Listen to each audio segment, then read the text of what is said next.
Estoy agradecido por ustedes y me complace pasar algunos minutos en su compañía. Me siento agradecido por Chad y su talentoso y dedicado equipo que trabajan tan diligentemente para ayudar en la obra del Señor. Es una bendición tener con nosotros a la hermana Bingham, y aguardo su mensaje con mucho interés. Ella es una líder potente e inspiradora y agradecemos que preste servicio en la mesa directiva de educación de la Iglesia. Al estar considerando cambios importantes en seminario e instituto de religión, también he reflexionado en los cambios a través de la historia de la educación de la Iglesia. El otro día empecé a hacer relación con lo que estaba sucediendo en la educación de la Iglesia con mi propia historia familiar. Los padres de mi mamá se convirtieron a la Iglesia en Suiza siendo jóvenes adultos, así que por este lado de mi mamá, la generación de mamá fue la primera en cruzarse con la educación de la Iglesia.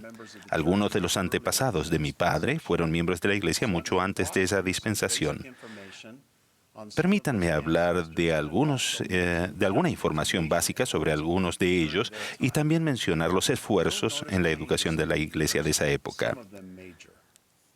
Sarah Jane Angel, mi tatarabuela, era niña cuando su familia vivió en Kirtland, en Missouri, y en Nauvoo. Llegó al Valle del Lago Salado en 1848, siendo una jovencita de 14 años, y estudió en las escuelas de la comunidad que había en esos lugares. Jarvis Johnson, con el tiempo se casó con Sarah, vivió en Nauvoo cuando era adolescente. La formación académica que recibió tuvo lugar en las diversas escuelas de la ciudad. Y después de que los santos partieron de Nauvoo y se dirigieron al oeste, se alistó en el batallón mormón a la edad de 17 años. Siendo adolescentes y jóvenes adultos, Sarah y Jarvis recibieron estudios por medio de la iglesia y de personas que los ofrecían en su comunidad. Pero no había un sistema educativo como lo conocemos ahora. Grace, el hijo de Sarah y Jarvis, es mi bisabuelo. Se crió en Utah y fue a la escuela en un poblado llamado Hannahville. El edificio se utilizaba tanto para reuniones de la iglesia como para la escuela. Charlotte, que con el tiempo se casó con Grace, fue a la escuela en el cercano Colts Ford, un pequeño edificio de piedra. Era adolescente a finales de la década de 1870 y a principios de la década de 1880, unos años antes de que la iglesia abriera la mayoría de sus academias. A medida que más escuelas de las poblaciones llegaron a ser del gobierno durante la década de los 80, estas escuelas no podían enseñar religión. Esto produjo una expansión de academias patrocinadas por la iglesia después de que Grace y Charlotte habían terminado sus estudios. Ray dejó constancia de su propuesta de matrimonio a Charlotte, a quien llamaba Lottie, diciendo: la primera vez que la vi, ella iba conduciendo una carreta de venta ambulante. Su padre tenía una tienda enfrente de su casa. Se veía tan linda como una margarita. Después la conocí en un baile. Salimos por menos de un año y luego le pedí que me aceptara como esposo. Me dijo: ¿no te gusto? Le dije: sí me gustas. Nuestro compromiso duró 3 meses. Estoy seguro de que Grace no hubiera tenido éxito como autor de novelas románticas, pero Charlotte se casó con él y tuvieron 12 hijos. Uno de esos 12 hijos, Alphus, a quien llamaban Alf, es mi abuelo, quien asistió al colegio universitario Brigham Young en Logan, Utah. Mi abuela, Blanche, también asistió a ese colegio universitario, que era una de las academias de la iglesia. Cuando ellos asistieron, era como una combinación de escuela secundaria y colegio preuniversitario. En esas academias y los estudiantes se les enseñaba materias seculares y también religión, y tenían una amplia gama de actividades. Mi abuelo jugó en los equipos de béisbol, baloncesto, y mi abuela era saltadora de pértiga, garrocha. El primer seminario integrado comenzó en 1913 en Salt Lake City, y de allí el programa empezó a difundirse a otras ciudades. Después de que esos seminarios empezaron a demostrar que daban un buen fundamento religioso a los estudiantes que asistían a las escuelas públicas, la iglesia tomó la decisión de deshacerse de la mayoría de las academias, incluso del Colegio Universitario Brigham Young. A causa de ello, la siguiente generación de mi familia asistió a escuelas públicas y a seminario. Bear, uno de los hijos de Alf y Blanche, es mi padre. Él recordó a sus maestros de seminario toda su vida. Mi madre, Winifred, también asistió a la escuela secundaria y a seminario y también recordaba a sus maestros. En 1926, el programa de Instituto de Religión comenzó en Moscú, Idaho, y en 1928 se estableció el segundo instituto en Logan, Utah. Mis dos padres asistieron a lo que ahora es la Universidad del Estado de Utah en Logan, en la década de 1940. Para ese tiempo, el programa de instituto estaba bien establecido en Logan y mis padres se conocieron por primera vez en una actividad social de instituto. Con el tiempo se casaron y después de su matrimonio en el templo de Logan tuvieron su recepción en el edificio de instituto. Yo me crié en Logan, Utah, y asistí a la misma escuela secundaria y al mismo seminario que mi mamá. También pasé parte de un año académico en Monticello, Utah, y estuve en la misma clase de seminario que una maravillosa chica, un año menor que yo, que se llamaba Jill. De hecho, todavía se llama Jill. Y aún cuando no estoy seguro de ser mejor que mi bisabuelo Reyes en el diálogo romántico, de todos modos, se casó conmigo. Asistí a seminario a fines de la década de 1960 y a principios de 1970. Fue en ese período que hubo una expansión inicial en seminario e instituto a diversas partes del mundo. Ya había algo de experiencia con las clases de seminario matutino y cierta experimentación con el estudio individual supervisado de seminario que hicieron posible dicha expansión a todo el mundo. Esos fueron tiempos difíciles para aquellos del sistema educativo. Procuraban adaptar programas que fueran establecidos para seminarios integrados y para institutos en campus universitarios a circunstancias muy distintas en cada lugar del mundo. También afrontaron grandes desafíos de traducción e impresión en esos primeros días. De hecho, cuando estaba en la misión en Noruega, presentaron seminario en ese lugar el mismo año que yo llegué. Recuerdo haber ayudado a un joven, Tom Rui, con sus lecciones de estudio individual supervisado de seminario, algo que nunca había visto antes. Esa fue la primera vez que me di cuenta de que seminario podía ser algo diferente que una clase durante el horario escolar en el edificio adyacente a la escuela. Ahora hago la transición de mis antepasados a nuestra posteridad. Nuestros hijos asistieron a programas de seminario integrado, excepto dos de ellos que tuvieron seminario matutino por un año mientras estuvimos en una asignación en Chile. El curso de estudio había cambiado desde que Jill y yo asistimos a seminario. Yo era un joven maestro de seminario cuando se dio inicio a la enseñanza secuencial de las Escrituras. Hubo algunos desafíos para tratar de encontrar la mejor manera de enseñar de esa forma. No fue una transición automática, pero los resultados fueron justo lo necesario para la generación a la que enseñaba. Se familiarizaron más con las Escrituras y como resultado, éstas tuvieron una gran influencia natural en ellos, quienes a su vez desarrollaron confianza en ellas. Tenemos unas grabaciones de mis padres de unos años antes que fallecieran y mi mamá habló de una diferencia que ella observó. Escuchen sus comentarios. No nos enseñaron en seminario también como a los niños de ahora y nunca tuvimos el hábito de leer las Escrituras como lo hacen ahora. Mi madre tenía libritos, historias de las Escrituras y nos los leía, pero no recuerdo leer las Escrituras.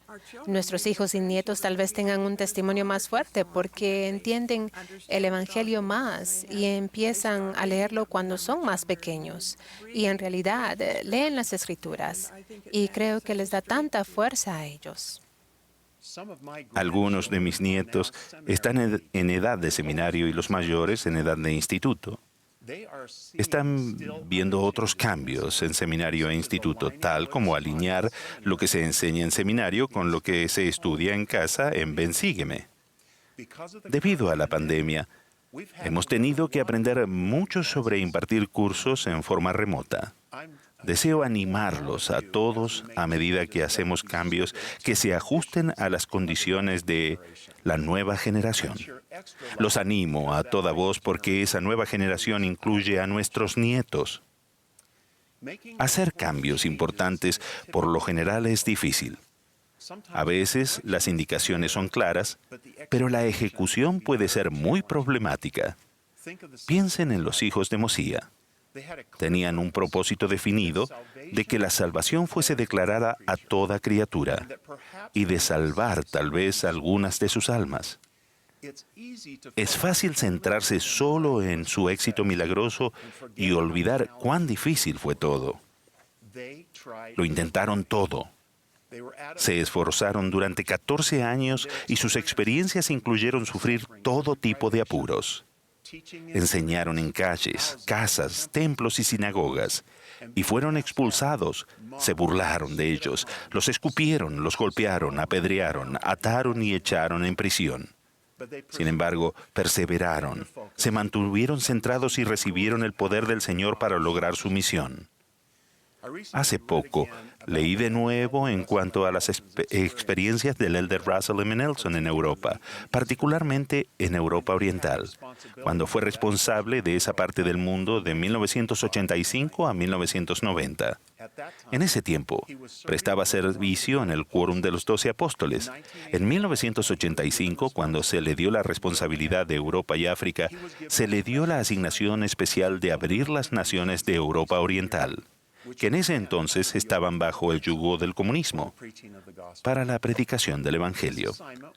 Le dieron esa asignación 4 años antes de que cayera el muro de Berlín y 6 años antes de que la Unión Soviética llegara oficialmente a su fin. El objetivo del elder Nelson era claro, pero la tarea fue muy difícil. Fue implacable en su concentración en esa asignación especial. Visitó la antigua Unión Soviética 27 veces y otros países del bloque oriental muchísimas veces. En su libro Insight from the Prophet's Life, Russell M. Nelson, Sherry Dew, describió la labor de él de esta forma.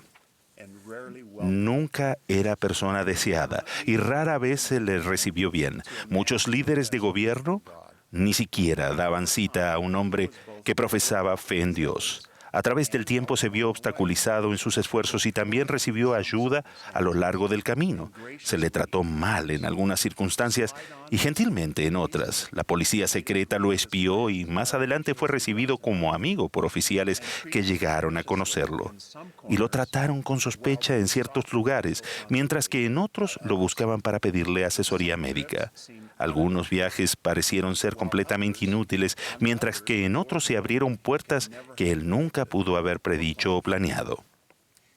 Después de que al elder Nelson le cambiaron la asignación, él y el elder Oaks, quien lo sucedió en la asignación, dieron un informe a la presidencia de la iglesia, el presidente Rataf Benson, de que la iglesia ya estaba establecida en cada país de Europa Oriental. La hermana Du continuó describiendo la experiencia del presidente Nelson cuando dijo: cuando más adelante se le preguntó qué aprendió con la asignación de abrir los países de Europa Oriental para la predicación del Evangelio, particularmente a la luz de muchas paradas y arranques, muchas reuniones fallidas y muchos altibajos, el elder Nelson simplemente respondió: al Señor le gusta el esfuerzo. Le pudo haber dicho a Moisés: nos encontramos a mitad de camino. No obstante, Moisés tuvo que subir hasta la cima del monte Sinaí. Requirió el esfuerzo de Moisés y de Josué y de José Smith y de todos los presidentes de la iglesia que le siguieron. ¿Están dispuestos a hacer cosas muy difíciles? Una vez que hayan demostrado que están dispuestos a hacer su parte, Él les ayudará. Los esfuerzos de rectitud del elder Nelson contribuyeron decisivamente en el cambio trascendental que resultó en que el Evangelio estuviera al alcance de millones de los hijos de Dios. Los milagros requieren trabajo duro. Los milagros que anhelamos requerirán grandes esfuerzos de nuestra parte. En ocasiones se requiere tiempo para darnos cuenta de todos los resultados de nuestros grandes esfuerzos por hacer cambios necesarios. En algunos casos, quizá ni siquiera lleguemos a ver la cosecha completa de los frutos de nuestros esfuerzos combinados con el poder del Señor. Pero nuestro progreso es crucial y podemos esforzarnos y nos esforzaremos por hacer cambios que bendecirán la vida de aquellos a quienes servimos. También pone el cimiento para la siguiente generación, nuestros bisnietos. Jill y yo todavía no tenemos bisnietos, pero en poco tiempo empezarán a llegar a la tierra y antes que nos demos cuenta, estarán en las clases de ustedes. Nuestro objetivo en el sistema educativo es claro y no ha cambiado. Nos esforzaremos por bendecir a estos jóvenes y ayudarles a comprender las enseñanzas y la expiación de Jesucristo y a confiar en ellas, a hacerse merecedores de las bendiciones del templo y a prepararse a sí mismos, a sus familias y a otras personas para la vida eterna con su Padre Celestial. Es porque estamos trabajando para lograr ese objetivo que estamos dispuestos a hacer cambios en los programas, perfeccionar la manera de impartirlos, innovar instituto y por lo que estamos abiertos a otros esfuerzos para mejorar. Debido a que amamos a los jóvenes, estamos dispuestos a trabajar diligentemente, intentar nuevas cosas y pedir al Señor guía y poder en todos nuestros esfuerzos.